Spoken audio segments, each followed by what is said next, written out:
Okay, Evil Intentions in Elgin. What did you think? Well, it was slightly disappointing because last year was possibly the best haunt of the entire season. This year I felt the actors could have been a little better. It wasn't, a little bit too creepy for its own good. And for people who are claustrophobic, at the end there's like, what would you call it? It's like A maze with corridors. yeah, but if people are very claustrophobic, narrow. yeah, they're gonna absolutely hate the end of this haunt. So how many change stars would you give it? I'll probably give it 4. All right. Okay, return visit to one of our regulars, Evil Intentions, one of the heavy hitters for the horror tours. What'd you think this year? Yes. Evil Intentions is one of my all-time favorite haunts. I mean, every year, it's great. So I love Evil Intentions right off the bat. It's usually in our Hall of Fame. Great haunt. This year they changed it up a little bit. They actually, instead of, it always has a creepiness factor, and that still was in the haunt, but they did a little more theatrical with the actors as opposed to intense in your face, so it's a little bit different this year. And there were a lot of good actors. One, I have to say, there was like a dentist, and his teeth were like pulled up. He had some kind of thing, and he was looking at everybody's teeth, and he was really good. Really enjoyed him. And then there were these 2 creepy girls that were speaking in another language, like doing a ritual. That was really good. I know Brian will elaborate on that. He'll talk more about that. But otherwise, I mean, they still have that the other room with like the demonic, like the what would you call that? Like the Satan room, I guess you would call it, right? They still Sure. have that with the mannequins, and it still has a creepiness factor. The actors did talk a lot more this time than usual. Usually they're just kind of quiet and in your face. This one they interacted more, so it was a little bit different than usual. I kind of, as far as, I like the intense part, like what they used to have, even though the actors were good. But it's still, to me, this is still a 5 chainsaw haunt. I still love Evil Intentions, and I'm looking forward to what they keep doing. Okay, Evil Intentions, as I mentioned, has always been one of our heavy hitters. In fact, it's always in contention for one of our favorite haunts every single year. Ever since the very first time we went to Evil Intentions, we've been getting creeped out. In fact, that's my favorite part of Evil Intentions, is the creepiness factor. The fact that it makes you feel like there's someone watching you, you never quite know who's coming, and the actors are odd. They're in your face, but a lot of them don't necessarily say a lot. Sometimes they do, sometimes they don't. It depends. So this year, I was expecting more of the same, and I have to say that unfortunately, a little bit of the creepiness factor was lessened for me because the actors, as Laura mentioned, did talk a lot more.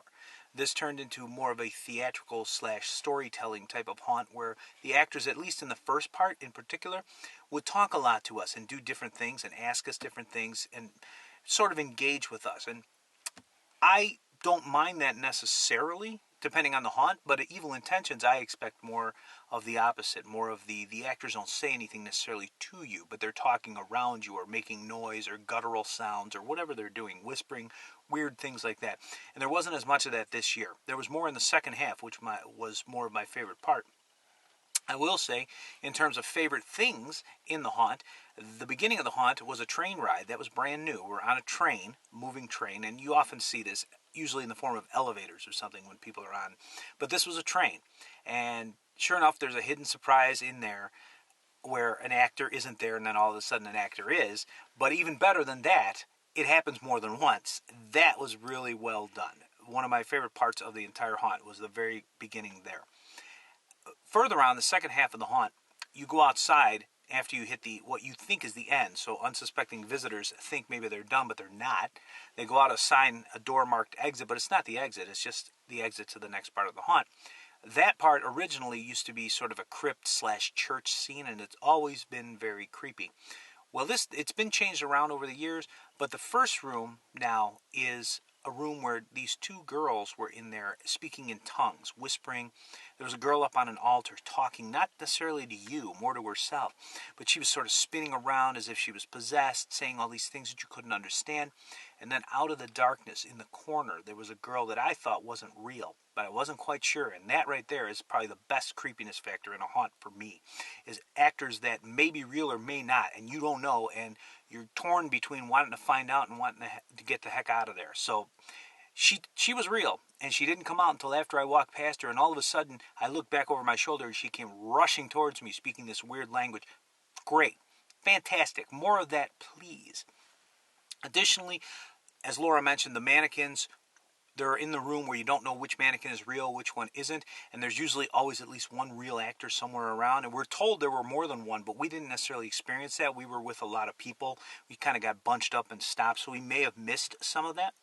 But we know Evil Intentions is famous for that kind of thing. And frankly, I look forward to a return to that in future years. I still enjoyed the haunt this year, but I have to reduce my chainsaws a little bit. I'm going to give it 4 out of 5 for this year. And of course, I'm looking forward to more next year. And I'm sure that they will continue to be one of our best haunts.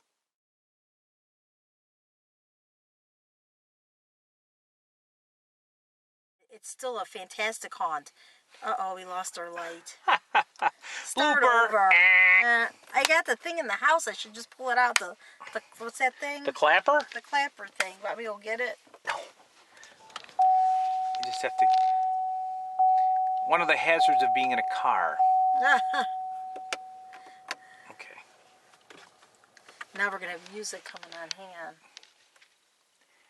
I turned the car off. Oh, you did? Okay. Oh, there we go. All right. That'll put you in the Halloween mood. Your favorite. Oh, my God. Okay. I can't do this now. All right. Okay. Do I start over or do I keep going? Oh, well, I need the clapper. This is blooper gold, so keep going. But then when you want to do the review, start over. Okay, you ready?